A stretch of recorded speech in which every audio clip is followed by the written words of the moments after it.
इस परीक्षा को पारदर्शिता के साथ संपन्न कराने के लिए भी माननीय मुख्यमंत्री जी ने विभाग के प्रस्तावों को स्वीकार करते हुए जो कड़े फैसले और पूरे पुलिस प्रशासन को पूरी मुस्तैदी के साथ में लगाया, और जो लोग पाए जाएंगे उनको बर्खास्त किया जाएगा और अंदर मोबाइल वगैरह नहीं ले जाया जाएगा, चाहे कोई कितना भी बड़ा अधिकारी हो वो नहीं ले जाएगा। तो इससे मैं समझता हूँ कि राजस्थान की साख भी बढ़ी है। जिन बच्चों ने मेहनत की है उनको परिणाम भी मेहनत के मुताबिक मिलेंगे।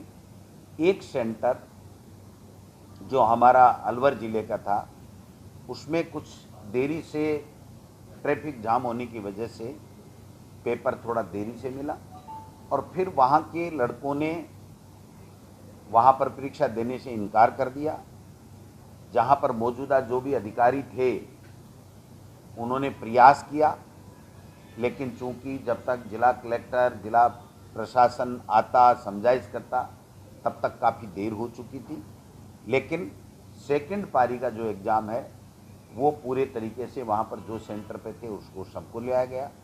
आप सबने मीडिया में चलाया है, आप सबको पता है कि किस प्रकार से कैसे कैसे प्रयास किए गए लोगों के द्वारा। चप्पलों में सिम डाल दी गई, कई सरकार के हमारे विभाग के शिक्षकों का भी नाम आ रहा है, पुलिस के कर्मचारियों का भी नाम आ रहा है। तो मैं समझता हूँ इस बात को जो घोषणा माननीय मुख्यमंत्री जी ने की है उसी के संदर्भ में देखा जाएगा, इसमें किसी को शंका करने की आवश्यकता नहीं है।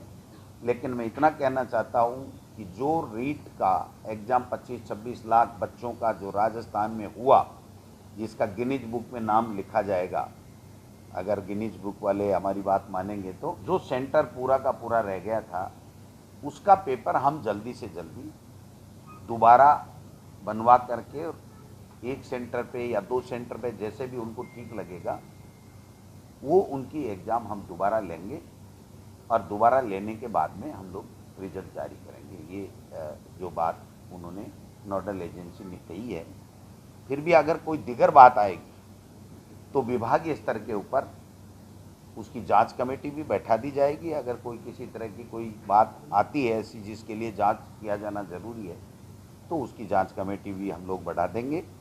जो पेपर पहुंचना चाहिए था 8:30 बजे, वो 10:30-20 के ऊपर पहुंचा। तो ट्रैफिक जाम होने की वजह से जो एक तरीके से प्रशासनिक चूक रही है, हालांकि उनको एक कह दिया गया है कि आपको इतना समय हम ज़्यादा दे देंगे, लेकिन हर तरह के लोग रहते हैं, उसके ऊपर वो राज़ी नहीं हुए और वो एग्ज़ाम नहीं हो पाई।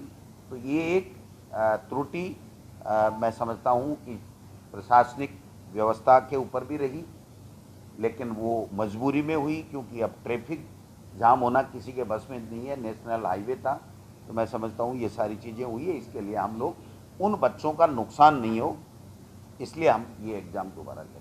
जहाँ जहाँ भी पुलिस की मुस्तैदी के साथ में, प्रशासन की मुस्तैदी के साथ में जो लोग गड़बड़ करते पाए गए उन लोगों के खिलाफ कार्रवाई हुई है। और ये कार्रवाई जब इतने लोगों के खिलाफ हुई है तो अगर इनकी चेन सर्किल आगे जाएगी तो जितने आगे तक जाएगी उतने आगे तक हमारी सरकार, जो भी एजेंसीज हैं जांच करने वाली, वो ले जाएंगे। और एक व्यक्ति के बारे में भी अगर हमें कोई इस तरह का कोई संज्ञान होता है कि उसने गड़बड़ की है तो उसको पूरी तरीके से तहकीकात करके, पूरी तरीके से जांच कर करके और पारदर्शिता के साथ में इसका रिजल्ट जारी कराया जाए। हम लोग ऐसे लोगों को कतई नहीं बख्शेंगे। जो लोग मेहनत करते हैं, जो बच्चे मेहनत करते हैं, उनको ईमानदारी से उनका रिजल्ट मिलना चाहिए। तो मैं समझता हूँ कि जिन जिन कार्मिक पाए गए हैं, अब इतने बड़े अथाह समूह में 8 करोड़ लोगों में आप किसको क्या कैसे पहचान सकते हो? जब कोई चीज़ सामने आती है तभी ये चीज़ें होती हैं। लेकिन इससे निश्चित रूप से आगे आने वाली परीक्षाओं में और ज़्यादा पारदर्शिता रहे, ईमानदारी से परीक्षाएं हों, अच्छे सुव्यवस्थित तरीके से हों, उसमें हम लोगों को मदद मिलेगी। क्योंकि ये लोग चिन्हित हो गए, अब चिन्हित हो गए तो ये तो हो ही गए, अब जांचें चलेंगी।